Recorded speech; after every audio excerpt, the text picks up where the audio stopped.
welcome into the Mountaineers Now Postgame show. I'm Schuyler, Callihan, and joining us from the Cintas Center is Christopher Hall, co-publisher of the site. West Virginia falls 84-74 in the Big East Big 12 battle against the Xavier Musketeers. Chris, this was certainly a game that West Virginia should have won. They let that game get away from them. Before we get to your thoughts, I want to go ahead and jump into some of the stats, and then we'll let you take it away. So, team stats. West Virginia shot 9 of 19 from three. They began the game 7 of 9, so they kind of fell off there in the second half. Rebounding 28-34 in favor of Xavier. Turnovers, a lot of them, 27 combined between the two teams. West Virginia with 12, Xavier with 15. And for West Virginia, it was Emmett Matthews 12 points, Jimmy Bell 12 points, and Eric Stevenson was 16. For Xavier, Nunji 17 and 14. He had a big game. Sully Boom 23 points and 7 assists, along with 4 rebounds. So, Chris, go ahead and take this one away. You watched this one obviously more closely than I did. I was covering the Hornets tonight. So just tell us your thoughts on this. It really came down, I believe, to the last 5 minutes of the game. I know last 7 minutes they were outscored 19-6. Obviously can't do that in the closing moments. Only scored 6 points in 7 minutes, but it looked like a team that got frustrated. Kind of what you feared with a bunch of newcomers coming this year. A team that would get frustrated with one another because they're not used to playing with one another. And you kind of saw that against a veteran group with Xavier that's played together for a while. They were battle tested coming into it with PK 85 because they had played Gonzaga. What can you just played Purdue?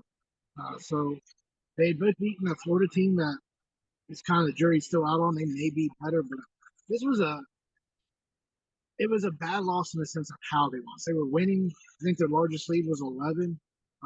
Their largest lead in the second half was 9. I think they led by 9 with 11 minutes remaining. You can't lose a lead like that, especially against a good team like Xavier. That's a resume builder. It's not a resume hurt. It doesn't hurt the resume. But when we started looking at this team pre-season, we were looking at maybe 6-7 wins, and that was being somewhat optimistic because we didn't know what this team was. You needed this game because that's probably still reality for this group right now. That 6 wins may be it for the Big 12. They're going to go up against a lot better teams than this than Xavier. And Xavier's a good basketball team. It's a tough place to play. They were definitely ready for West Virginia. They do not like Huggins. They made that very clear. They're going to be locked on the floor here. So great basketball environment. Definitely. This is definitely a tough group. This will help because this atmosphere, strangely enough, was more hostile than Pitt, probably because there was a lot more Mountaineer fans there to kind of drown it out. But this place was rowdy. It was loud. It was a good test, but they failed miserably in this final 7 minutes. You can't lose your composure. Jimmy Brown said after the game that the veterans, himself and the veterans, have to help keep the younger guys. But it just seemed to me the veterans were the ones that lost the composure, especially if the guards forced a lot of shots, didn't run the offense, had been successful. Trey Mitchell just kind of seemed that game. It was an off night. It was a good night until the last 7 minutes. So 33 minutes wasn't bad. They say the first 15 was really good, but the last 5 minutes of each half, they just couldn't pull it together. Yeah, and if you really think about it, this is kind of the first real road test that West Virginia's had this season. They played the game in Pitt, which, like you said, was kind of a 50-50 deal, or maybe more West Virginia fans, and then they go out and play the tournament in Oregon. So this was kind of the first real test in front of a rowdy crowd. Do you feel like that was a big factor into how things kind of unfolded in the second half, or was it just straight up just not execute?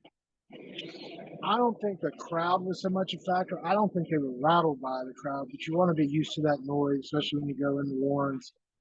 Texas is still in their stadium now with Beard, so they're gonna get the same kind of test in the Big 12. But I don't think the crowd was a factor. I think it was more of a factor for Xavier, where they got maybe a little bit more juice at the end of the game when West Virginia may have been tired. But they probably needed that little bit of juice because Xavier just came back and played Wednesday from the PK 85 tournament. So they didn't get a lot of rest. West Virginia did. Granted, they were sick.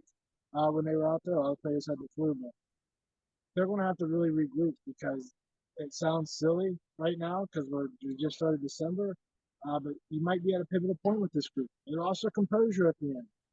There was an altercation at the end of the game, and a handshake line. So it could be dangerous when these guys start finger pointing, placing blame. So they're going to have to rally. We talked about Emmett being the glue guy. He's really going to have to probably speak up this week to keep these guys together. But you only got 3 non-conference games before they head into Big 12 play. So still a lot to improve before they do. How mad was Bob Huggins tonight? Out of 0 to 10. I don't really know if you can quantify it. When he's silent, I think that's when he's more mad. Yeah. So as he talks, that's more. He's usually pretty upset.